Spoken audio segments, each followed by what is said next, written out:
sou Neuza, aluna de Podologia do SENAC, faço parte do projeto integrador PES Indicadores de Sua Saúde. Hoje eu vou falar sobre as dermatites. Micoses. As dermatites nada são do que micoses, que são causadas por germes, que se classificam entre os seres vivos e vegetais e animais, os fungos. Entre elas, nós temos a pitiríase versicolor, conhecida como pano branco. É a micose mais comum, ela aparece entre os dedos. São manchas brancas com escamas finas que surgem quando o fungo se instala na camada superficial da pele. Também nós temos as dermafitoses, que são micoses que surgem entre os dedos dos pés, o vulgo pé de atleta, ou mesmo na superfície lisa do corpo. Impinge é uma doença de pele causada por pequenas bolhas na pele com líquido claro que se torna purulento após um dia de contaminação. Após esse período, ela seca e surge uma crosta amarelada que se desprende da pele. Agora nós vamos falar sobre a verruga plantar. A verruga plantar é o vulgo olho de peixe.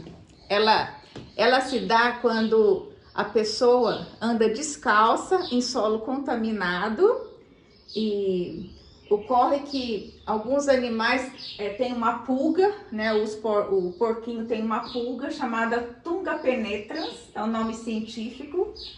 Daí surge o tundríase.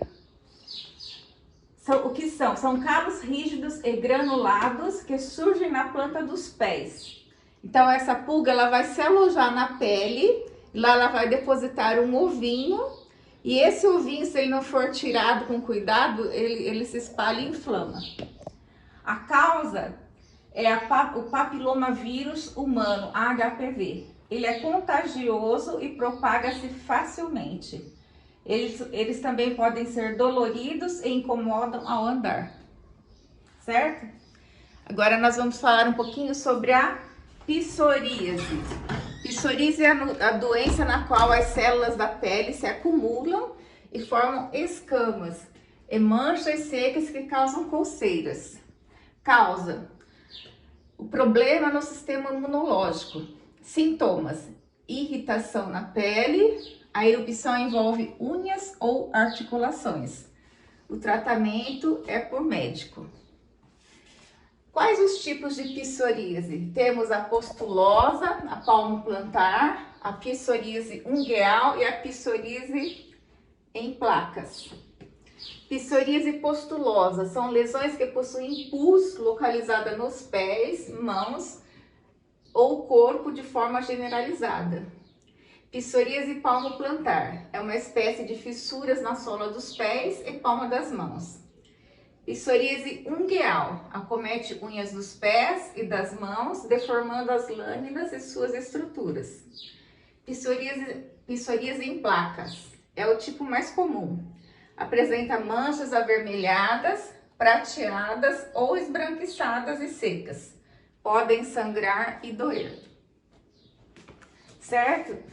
E agora nós vamos falar um pouquinho sobre a fascite plantar. Primeiro eu vou mostrar aqui essa ilustração, é de um pé, os ossos do pé aqui. Aqui nós temos o antepé, o médio pé e o retropé. A fáscia plantar nada mais é do que essa membrana que ela recobre todo esse arco aqui do pé. Então a fascite plantar, o que vem a ser é um processo inflamatório e degenerativo que afeta a fáscia plantar. Seria essa membrana que reveste o arco plantar. Ela é um tecido fibroso, pouco elástico, que recobre a musculatura da sola do pé. Esse tecido serve de amortecedor e dá sustentação ao arco plantar, a famosa curva do pé, que ao pisar não toca o chão e ao mesmo tempo sustenta o peso do corpo na pisada. Tratamento: uso de palmilhas, amortecedores ou tênis adequado, Prevenção, evitar impactos no calcanhar. Uso correto de calçados conforme atividade. Exercícios físicos com acompanhamento de fisioterapeuta ou educador físico. Essa dor, ela é pior ao se levantar ou após ficar em pé muito tempo.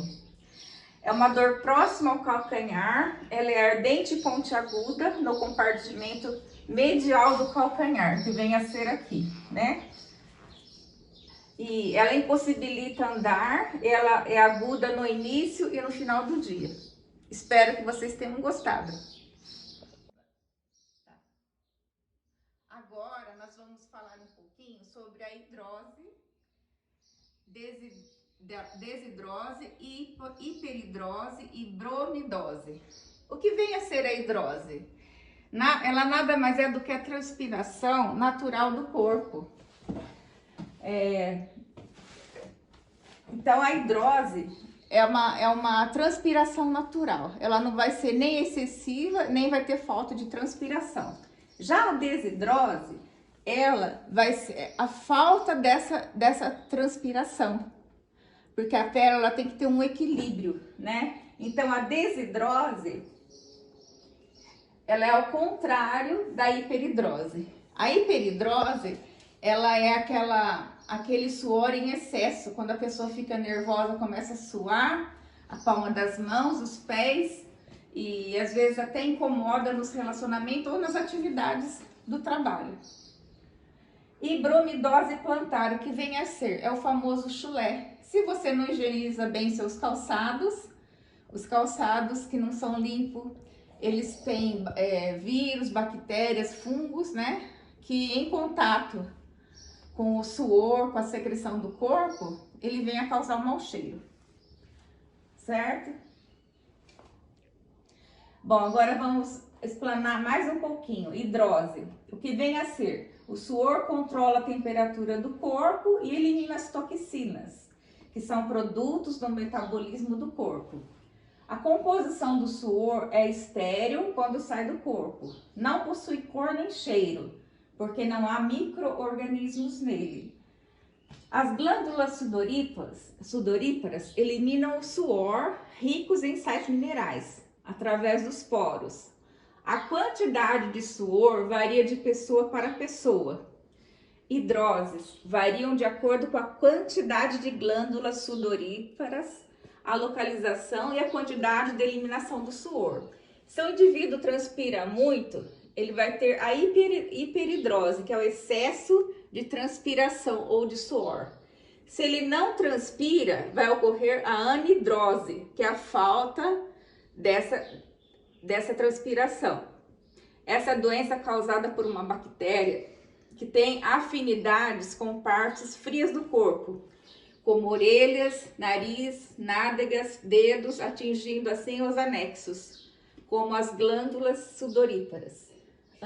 Anidrose, ausência de secreção de suor, generalizada, localizado, assimétrica. Causas: promiscuidade, falta de alimentação, higiene e falta de saneamento básico. Hiperidrose, suor em excesso, não necessariamente desenvolverá a bromidose. Então, uma pessoa que transpira muito, não vai dizer que toda pessoa que transpira muito vai ter o famoso chulezinho, né? A bromidose é uma hiperidrose associada à falta de higiene e também à genética do corpo. A bromidose ela se dará com a ação de bactérias sobre o suor. Hormônios é o organismo controlado pelo sistema nervoso central e pelos hormônios. Alimentação, quantidade e característica dos alimentos, o café, os alimentos acondimentados ou apimentados, né? Também vai interferir na qualidade dessa transpiração. Medicamentos, a composição dos medicamentos pode ocorrer efeitos colaterais, inclusive no suor.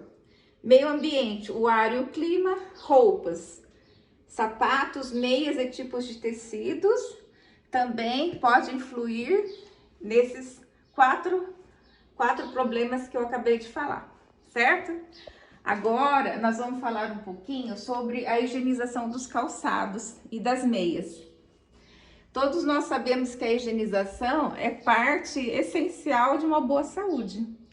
Então, quando nós usamos um calçado por um longo tempo, no trabalho, né, no estudo ou no dia a dia, ao menos uma vez por semana você deve dar uma boa limpada nele com um pano úmido.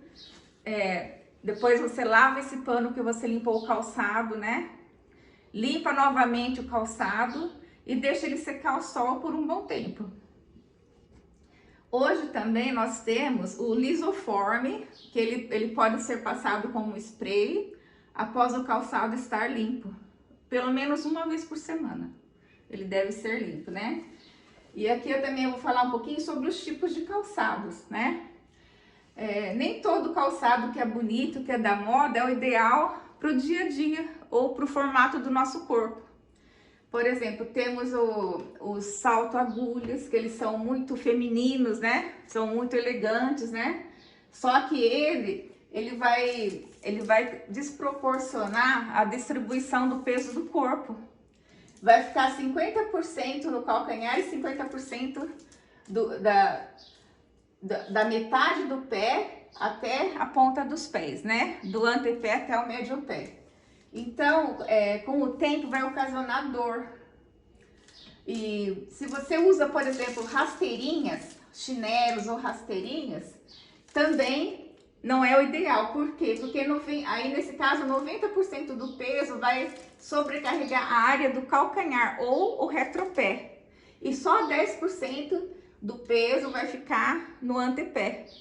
O ideal mesmo é que a gente use calçados com um amortecedor que seja anatômico e um salto que seja de 2 a 3 centímetros. O calçado ideal, ele tem que promover proteção, conforto e segurança. Aqui tá uma ilustração de vários calçados, né? Aqui os tênis com amortecedor apropriado, né? Quem usa botas, né? Essas botas de trabalho, quem trabalha em frigoríficos, né? Os militares, seguranças, né? Os jovens também que gostam de botinas, né? Pode usar, mas troquem sempre os calçados, alternem os calçados, usem sempre meias limpas, meias de algodão, sem costura de preferência, não use meias de nylon ou algum outro tecido que vá abafar o seu pé. O calçado ideal, ele tem que proporcionar conforto, segurança e proteção para o corpo. Então, aqui tá uma ilustração de vários calçados, né? Aqui os tênis com amortecedor apropriado, né? Quem usa botas, né? Essas botas de trabalho, quem trabalha em frigoríficos, né? Os militares, seguranças, né? Os jovens também que gostam de botinas, né? Pode usar, mas troquem sempre os calçados, alternem os calçados, usem sempre meias limpas, meias de algodão, sem costura de preferência, não use meias de nylon ou algum outro tecido que vá abafar o seu pé. Bom, eu espero que